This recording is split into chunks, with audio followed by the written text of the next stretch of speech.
Hello and welcome to The World. I'm Yalda Hakim and I'm back in London after a week in freezing cold Washington, D.C. And I'm Richard Engel at home in Lisbon, just also back from a quick trip in Syria this time. And I'm heading off again soon. And this week, let's look at the Trump doctrine. He's been using very aggressive rhetoric, the tools of executive power, and so far he's getting what he wants. Is he planning to tear up the international order as we know it? Yeah, we'll be talking about the situation with Greenland, the fiery conversation he had with Denmark's Prime Minister, the confrontation with Colombia's president, and I've been speaking to the chief prosecutor of the International Criminal Court, who is saying that international law needs to be respected and we're not living in the wild, wild west. We're going to take some listener questions, and I'm also going to tell you about what I saw in Syria, and particularly the remains of the ISIS state. It is a ticking time bomb. Well, as always, make sure you're following us wherever you listen. And of course, leave us a review, your comments, questions at the usual place, theworld@sky.uk. So let's get started.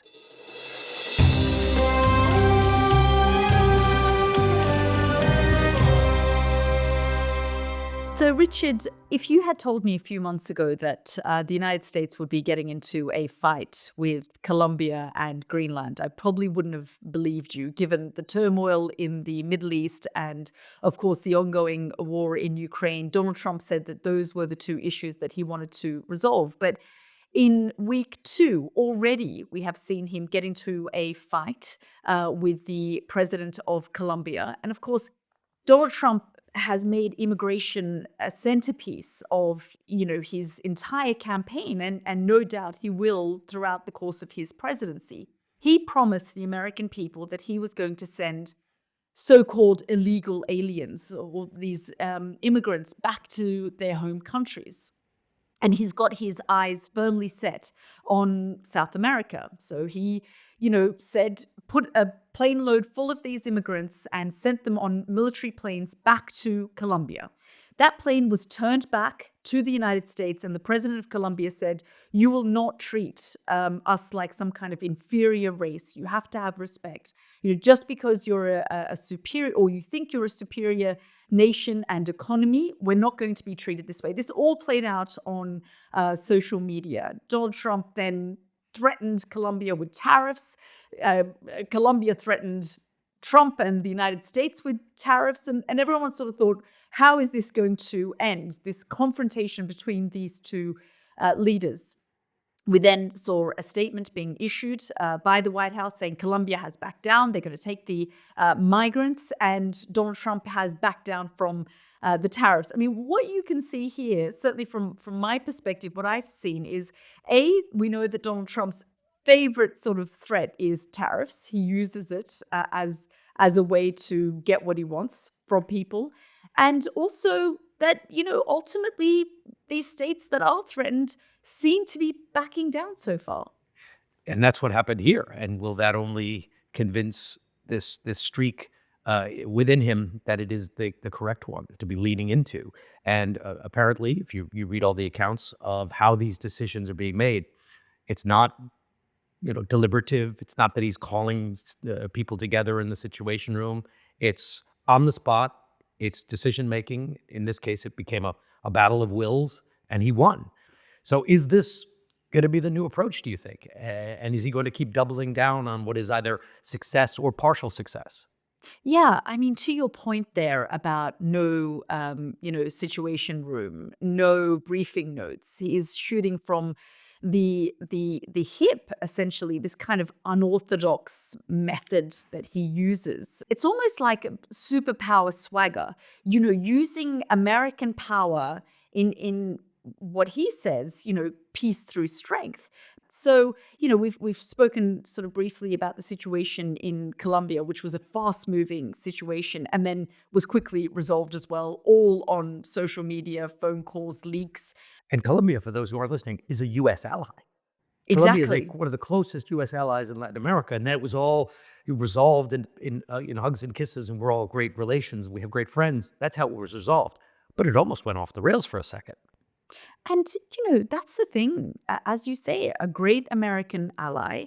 I mean, obviously, Gustavo Petro is a leftist, left-leaning president, something that Colombia is not used to. And Donald Trump has described him as a socialist. He would happily describe himself as a socialist. But that's not the point, is it? Colombia is considered an ally. And I guess, he tried to take Trump on as well. And he found in the end, he had to back down because he realized, hang on a second, we're going to get hurt here. My economy is already not doing as well as it should be. And if I don't know. It's kind of that what we've talked about with Trump, that madman theory of if I push this guy too far, is he likely to impose those tariffs? And he said, listen, if I don't get my way, I'll double it. So he started with 25%, and God knows where he thought he was going to end this. And it's also a warning shot for other countries. It's sending a very clear signal. I am willing to operate in this way to get what I want. Clearly, Colombia didn't want to be made an example of in order to frighten everybody else to get into line. But it seemed like that was coming.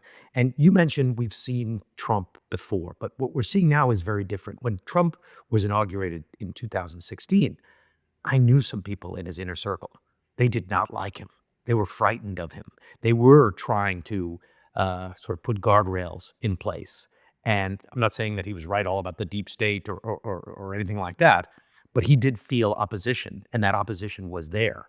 This time he's come in with an agenda. He's had years to think about it. He's surrounded himself by people who are part of that agenda, who are looking to carry it out. So he's not only faster, he's shooting from the hip, but with a plan. The guns are already loaded, and he's so far, moving quite quickly. The question is, will this go too far? And I spoke to several people in the region, and some of them don't mind Trump. They like this approach. And there are many Americans who voted for Trump who think this is great. It's about time America's showing off its power and using it. But I did speak with people in the Middle East, senior people who are, have their hands on the levers of government. And they were very upset about these phone calls that happened between Trump and Jordan, for example, when he talked about how the Egyptians and the Jordanians should just basically take the people of Gaza. So Gaza's destroyed. So the neighboring countries should just sort of absorb them. That shocked people, not as being decisive, but as being sort of callous, as being unaware of the situation. Okay, here's a destroyed place. All right, just get rid of the people. Certainly, when it came to the ceasefire that we saw between Hamas and Israel just before the inauguration, Donald Trump was widely praised. Even in European circles, they viewed it as a very positive move that he used, his ability and understanding of power to ensure that the guns fell silent and the bombs stopped, and the people of Gaza had respite, and also you had the hostages return home. But when Donald Trump sort of turns on allies, the way that he has currently on Denmark. So, Richard, if we look at the situation in Greenland, for example, this is not the first time that Donald Trump or the United States, for example, frankly, has had designs and desires to obtain Greenland. I mean, it goes back to 1867, when the United States attempted to purchase Greenland. And then again, I think it was Harry Truman in 1946 tried to offer $100 million at the time for Greenland, right? And during the Second World War, they put bases there to take on Nazi Germany. So the United States has an existing relationship with Greenland. I mean, it is strategically positioned between Europe, North America, and sort of the Arctic zone. And when you see the kind of great power competition that is currently taking place there, when Donald Trump says there are Chinese ships and Russian ships out there and we've got to stop this, on some level, he is right. Greenland is kind of, the shortest distance between Russian nuclear missiles and America's East Coast, right? So, they want to be able to monitor, have radars. They've got their ballistic missile system there as well. And so it's not totally crazy that Donald Trump is saying, I want Greenland. It also has all of these minerals, these rare minerals that the United States wants. I mean, most of these minerals are, sort of China produces them. But 30 out of the something like 54 minerals that the United States says is rare and is needed for things like batteries and wind turbine and green energy and military equipment comes from Greenland. So it's resource rich. And because it's now, the climate change and melting of the ice, it is going to become easier to be able to access those resources. If it can have a rare earth deposit very close by that also has a strategic look into the Arctic and a strategic foothold in the Arctic, it's close to the United States. Sure, of course it makes sense. But the problem, it belongs to someone else. So how do you make that happen? And it sort of fits with this concept we were talking about last week, how we're back into regional hegemonic zones, spheres of influence. And President Trump is talking about this being the United States' sphere of influence. The Gulf of America going all the way down to Panama instead of the Gulf of Mexico. That is part of the American space. And then going north, the Arctic space, going Greenland included, the greater America piece. And it's just exactly in the lines we were talking about, as opposed to last week, exactly along the lines of we were talking about last week, and you were saying how he sees Xi and Putin as competitors, but also rivals who are playing a similar game because they each want to be dominant in their geographic space. I mean, on some level, if you were to completely look at it objectively, if we think that Donald Trump is thin-skinned, you should meet Xi Jinping and Vladimir Putin. People sort of, think that Trump is kind of like erratic and unpredictable. It's not so much the purchasing of Greenland, for example, is not completely sort of an inconceivable thought, right? Even going back to 2019, I remember Senator Tom Cotton, Republican, writing extensively about the need to purchase Greenland, why this isn't a bad idea. It's just the way he goes about it. A decade ago, the Chinese tried to purchase an American base. They tried to build airports there. The Americans freaked out under Donald Trump, put pressure on the Danes and the people of Greenland, and they stopped that from happening. And then the Americans sort of invested a whole heap of money there. So it's not totally like insane when people say, why does he want Greenland? Strategically and economically, it makes sense. The question is he going about it the right way? Now, what I think will happen is this kind of tussle over Greenland with Denmark saying it's not for sale. Greenland is a semi-autonomous region. They are in a position to ask or to call a referendum and seek their independence. What Donald Trump is pushing is saying, you know what, you could become very wealthy under us. We'll give you far more money than what Denmark can ever give you. We'll sort of, swallow you up and we'll use you for our own strategic purposes. We'll access your rare minerals and you'll also become wealthy in the process. So, in many ways, it's sort of, he sees it as beneficial to all. We saw him send Don Jr. there as well, sort of just before inauguration. His son floating around with a bunch of people from Greenland, wearing MAGA hats. But the point is, it's how he goes about these things. And it sounds like he might get it. Look, if he's making this big push, Greenland is not really in a position to defend itself. Is there a precedent? I think I would be very nervous if I was sitting in Taiwan listening to the United States president and the people around him making this argument. Well, look, we need it. It can help our economy. It's good for lots of reasons. It's close and will make everyone rich there. If you were sitting in Taiwan, I think you'd be very nervous because you're right on the Chinese coast. You're very useful. You produce lots and lots of things, including semiconductors. If you were Crimea, I think, or a Ukrainian who's hoping to get back Crimea, I think you'd be very nervous having this kind of conversation, because it means, well, just make a land swap. Give us Greenland, you can take Crimea, and Taiwan maybe will look the other way. You start getting into these sort of realpolitik trade-offs. And maybe that's the world we're going into, but it isn't the world of international organizations. And you had a fascinating conversation a couple of, what was it, yesterday, the day before, with someone from the International Criminal Court, one of the many international organizations of this rules-based system that Donald Trump is trying to challenge, at the very least, if not dismantle. Yeah, Richard, I interviewed the chief prosecutor of the International Criminal Court, Karim Khan. And you'll remember, of course, he issued arrest warrants for a number of Hamas leaders, as well as Israel's Prime Minister, Benjamin Netanyahu, and its former defense minister. When he issued the arrest warrant, he was the defense minister at the time, Yoav Gallant.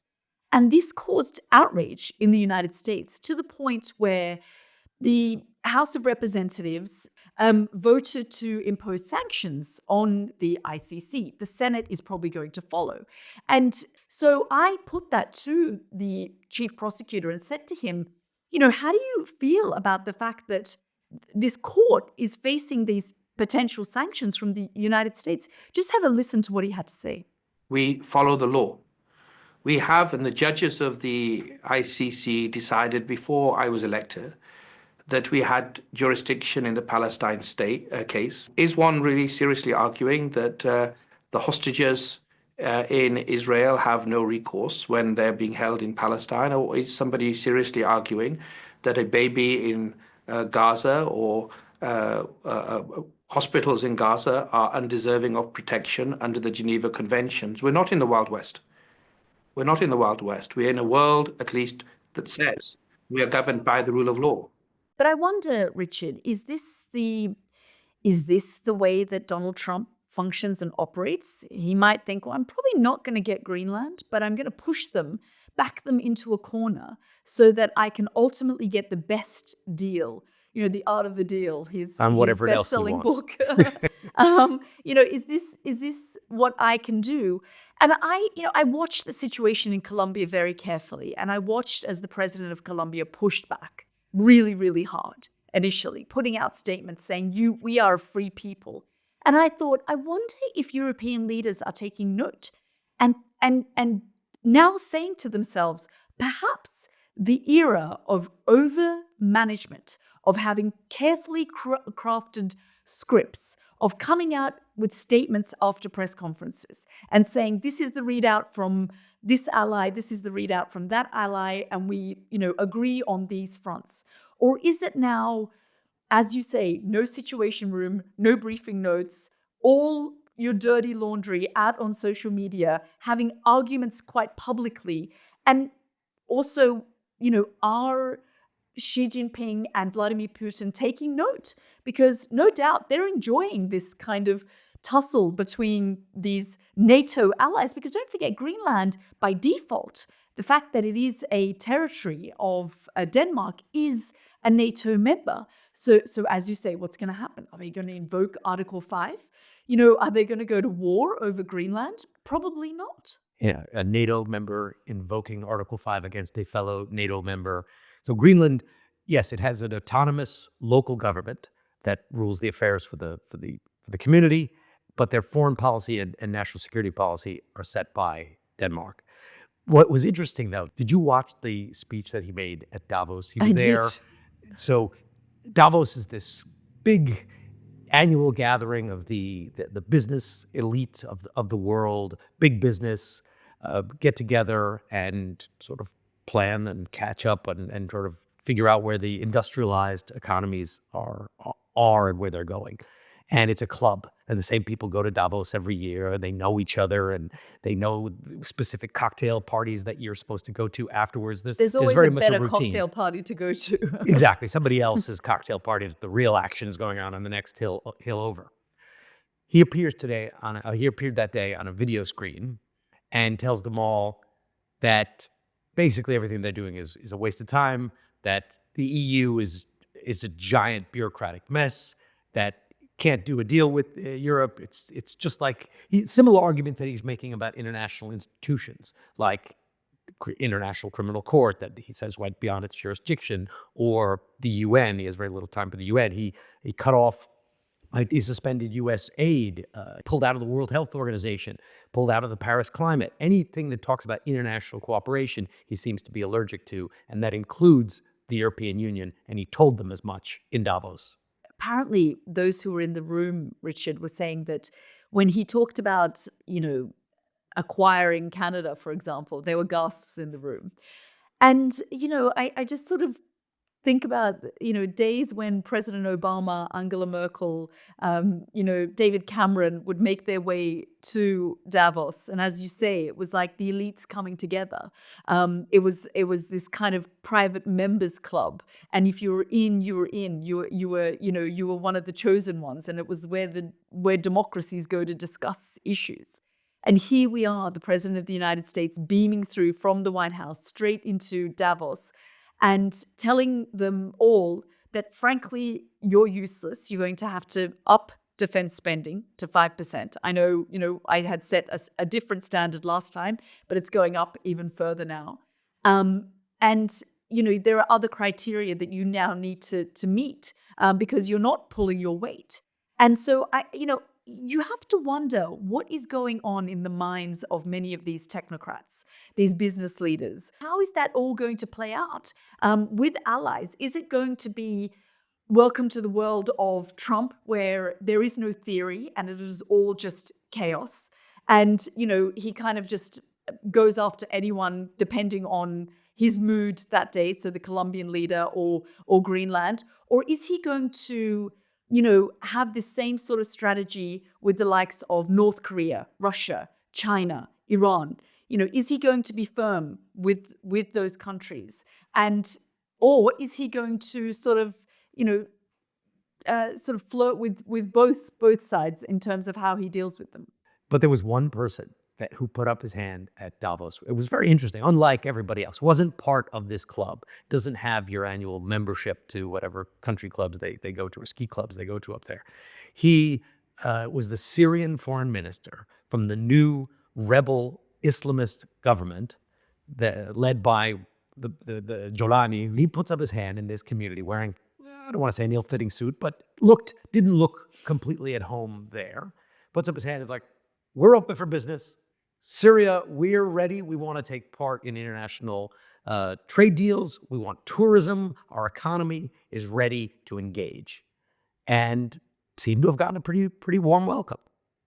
Yeah, Richard, we're going to take a quick break. And when we come back, I'm going to ask you about what you recently found in Syria. Because, of course, we were together when the Assad regime fell, but you have been back since.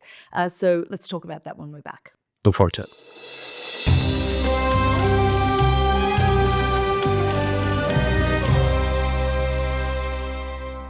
So, Richard, just before the break, you were talking about the de facto leaders in Syria making their way to, this kind of elite club in Davos, this annual conference held every year.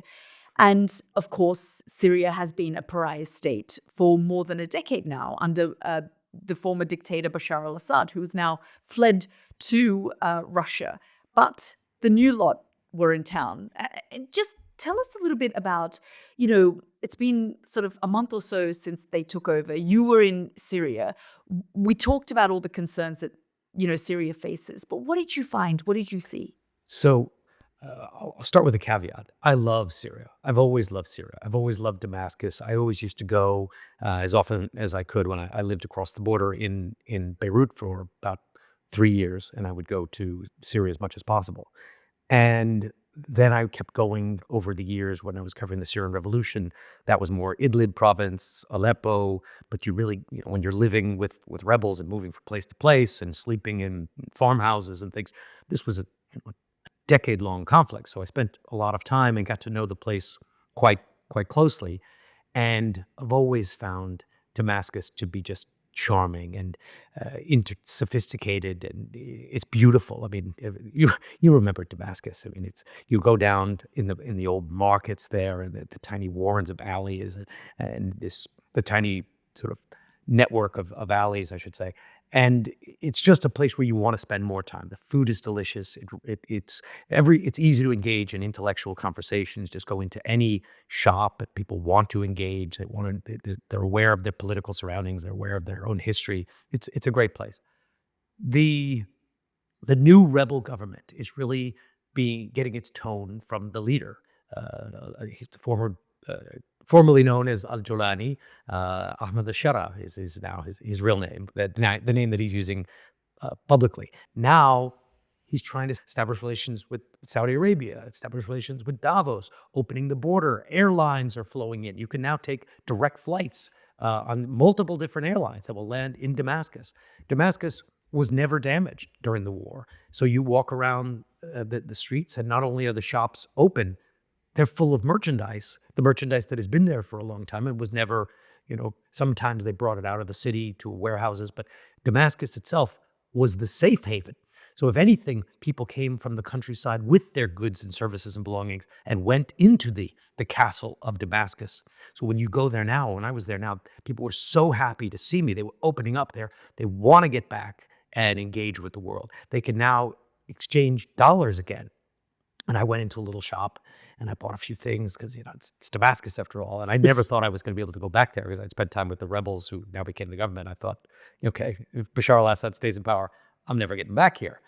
And I went into some of the shops just to buy a few things. And they were so excited to be quoting the prices in dollars again.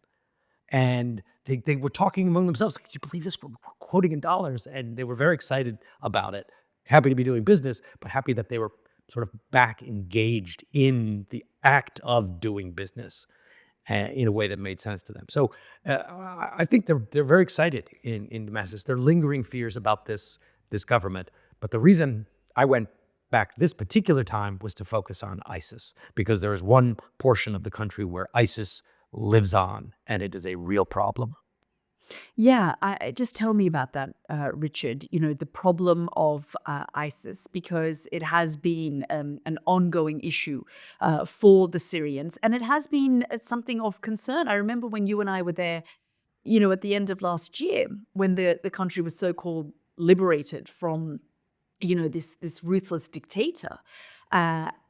There were questions being asked. I mean, even up until the last few weeks when, Ahmed al-Shara, the de facto leader of Syria now, the leader of the rebels, wouldn't shake hands with certain female dignitaries who came to visit. There were a lot of questions about, well, has he gone back to his Islamist roots? And there were also people pushing back saying, listen, Bashar al-Assad's, had a European wife and he was shaking everyone's hand. And look what he did to the country. There were questions about whether, alcohol would still be served in Damascus, or whether everything would fall under Sharia law. So did you find the threat of ISIS is still very much real? Yes, and you raise a very important point. Just how Donald Trump doesn't have the monopoly on vanity. Islamist leaders don't have the monopoly on cruelty. Bashar al-Assad was as secular as you get, and modern in a sense in his tastes. I went to his palace. He liked modern art. He was a big supporter of the arts. He bought lots and lots of paintings. And I met one of his art dealers who knew his collection well, yet was still a cruel and horrible dictator, particularly toward the end. And we all saw what happened at the prisons. The area that is the most problematic in terms of ISIS is not under the control of the Syrian government. It's controlled by Kurds and controlled by U.S. forces. And the only reason who are really, according to U.S. forces and the Kurds and many international observers, their presence is the only reason this area isn't just controlled by ISIS at the moment. This was the former ISIS heartland.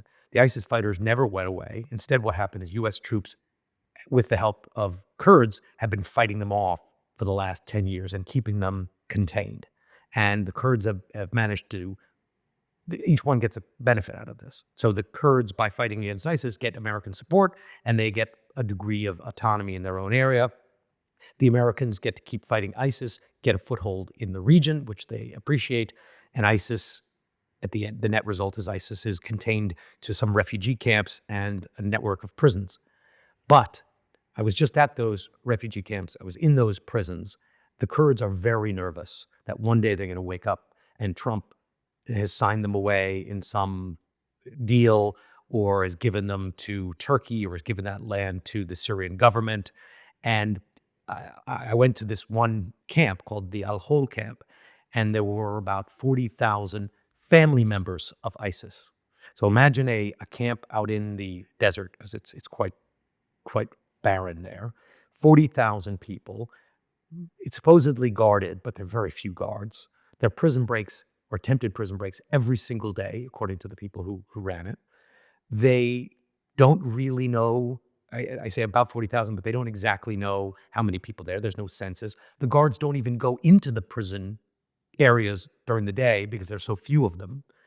The children have become so radicalized because the ISIS ideology lives on there and is getting stronger because they've just been sitting there many of them since 2019, getting more and more radical. Boys were coming up to me and going like this every time they would see me. We're going to kill you. They were holding up a single finger, the ISIS symbol. They've been killing each other inside the prison. When they do raids, which is rare, they find weapons. Sometimes they find bodies that have been hastily buried. This is in the camp. And I asked the director what would happen if the U.S. troops left and U.S. support, because U.S. troops aren't at the facility, but they're nearby and they sort of have a little oversight. She said, maybe we could hold out for a month, but after that, who knows? But you know what, Richard?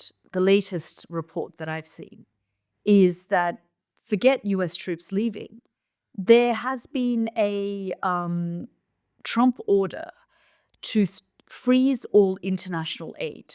And that includes money that pays for the salaries of the guards at the prisons. So many of them aren't even turning up to work. So you're talking about prison breaks, once a day or whatever it might be.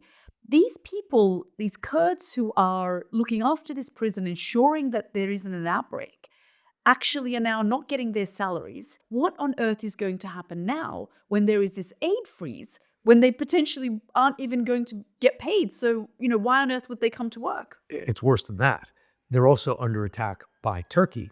So you have this camp, the Al-Hol camp, which is guarded by the Kurds. That's the next generation. And then you have a network of prisons. So roughly 10,000 there. Some say 10, 15,000. So you've got an ISIS army in waiting, because that's a whole division of troops. And you have their family members and support and the next generation at a camp just down the street. The guards are strapped for money. They are not receiving much physical support, and they're being pulled away from these tasks of guarding to go fight Turkey on their front lines, because Turkey opposes this U.S.-backed autonomous enclave and has been pushing for it to be destroyed and for U.S. troops to leave. And Turkey says, we'll deal with the ISIS problem. Don't even worry about it. Just get those troops out of there, end this Kurdish autonomous enclave, and be done with it. And if those Kurds left that prison, there'd be a prison break there tomorrow. If they left those camps, those people would leave tomorrow. And those people in the camps are already starting to figure out they can probably leave. When we went there was no electricity. And I asked several of the guards, I said, what happened to electricity? They keep tearing it down in the camp because they don't want their movements to be seen, particularly in the evening hours and at night when they go from one section to the next. So if you're running a prison camp and suddenly the inmates, you don't patrol it. When you do patrol it, you find weapons and bodies, and they've turned down all the lights. And maybe those American troops down the road are gonna leave. Oh yes, and you're not getting paid, and you're under attack. And then you've got leaders talking about wanting to be part of the international community, turning up to Davos, meeting dignitaries in Damascus. It's just a tale of multiple Syrias, which we've seen in the past. And there are many who are hoping that this won't crumble. But, I guess I'd want to know, we talk about predictions, your long-term prediction on what's going to happen to Syria?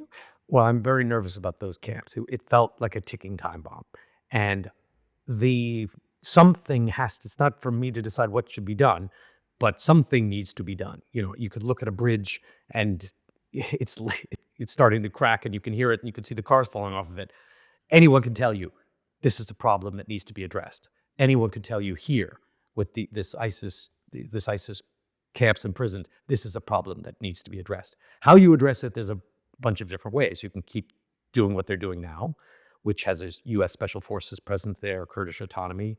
It upsets the Turks, but it is working. It is keeping the ISIS problem contained. Or you could support the new Syrian-backed government. They could try and take it over, but that would mean you'd have to work out some sort of deal with the Kurds. There's various approaches that you could take. It just depends on what you want to do and if you're a believer in Kurdish autonomy or not. Turkey has a clear vision. Get rid of the Kurds, get rid of their political aspirations, and Turkey takes that area over. So the region is in shift. This ISIS part happens to be right on the cracks of where these big regional divisions are taking place. So as the region is shifting, unfortunately, this ISIS problem is right on top of You've got one this of ticking time one bomb. of those points of where it is shifting. Yeah. So that's okay. A grim outlook on Syria. What about your sort of prediction for the next week? I'm worried about the ceasefire in Gaza. They have just started talking about how many dead hostages there are. And so far, the hostage releases have been relatively smooth. There's been delays and hiccups, but it has been working where the female hostages come out and the Palestinian prisoners are released. The handover between Hamas and the Red Cross seems to be going along. Aid is flowing into Gaza. Okay, so far so good, globally speaking, at least in it right now. But once those numbers of the female hostages go down and bodies start coming out, particularly the Bibish family, and because they haven't come out now, there's more and more concern that this family is among the dead hostages. So as they start handing over coffins of women and children and babies out of there, I think there's going to be an outcrying. People are going to say we need to change the rules. I could see that as an emotional inflection point. They know that having bodies coming out, that's part of the deal. So it's not that it hasn't been factored in, but I think it's going to be a very sensitive moment that could be a setback for the ceasefire. Yeah, I guess I'm going to say something a little bit more, predictable in the sense that we have seen sort of the turmoil created in the last couple of weeks by Donald Trump and places and countries that we didn't expect him to go after, he has. So I think that we're going to have a little bit more of that, whether he's going to be more aggressive towards Canada or Mexico, or, have harsher words for Russia, because I think Volodymyr Zelensky, the president of Ukraine, has actually played his cards quite well so far in terms of he's made it clear to Donald Trump that we want a peace deal. It's the Russians who are getting in the way of any kind of deal. So he's said that multiple times and, said it loud and clear. And I think Donald Trump has heard that because Donald Trump is now echoing that himself. He's saying, the Ukrainians have told me they want peace. So what's going on in Russia?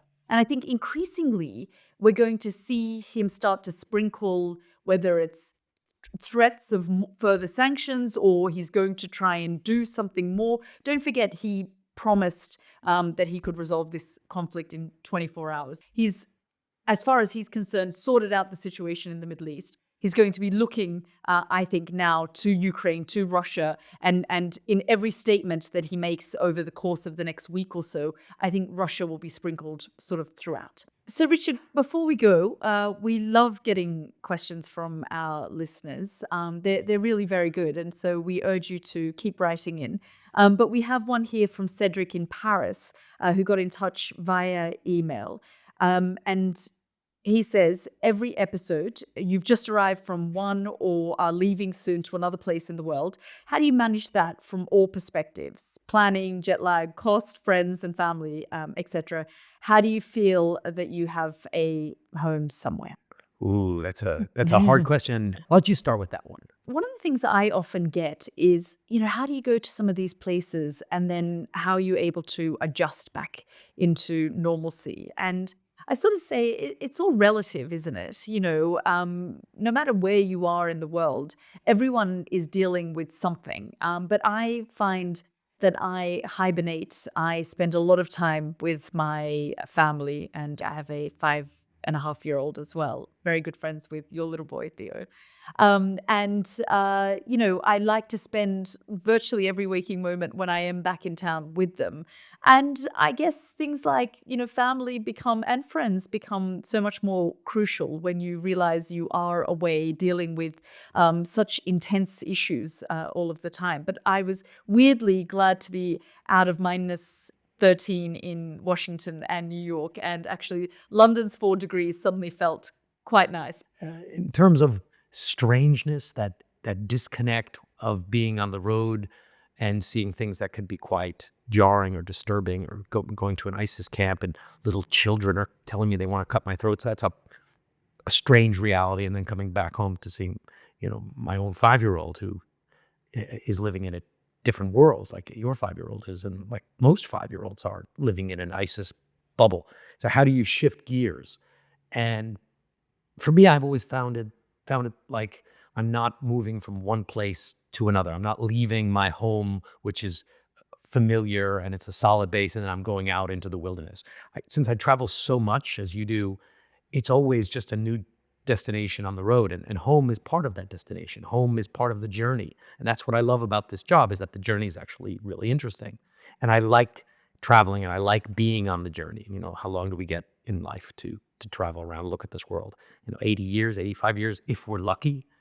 Okay, well, the home is a stop. It's a stop that I love, but it's a part of this process that is in motion, and I see it that way.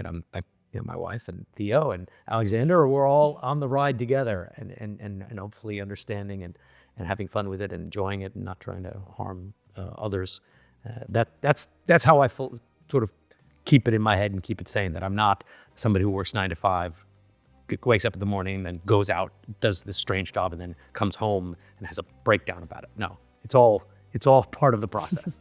Yeah, and I think at the end of the day, we feel pretty privileged, no matter how long we've been doing it, to be doing this job. Again, thank you for everyone who's subscribing. Please send us emails. That was a great one.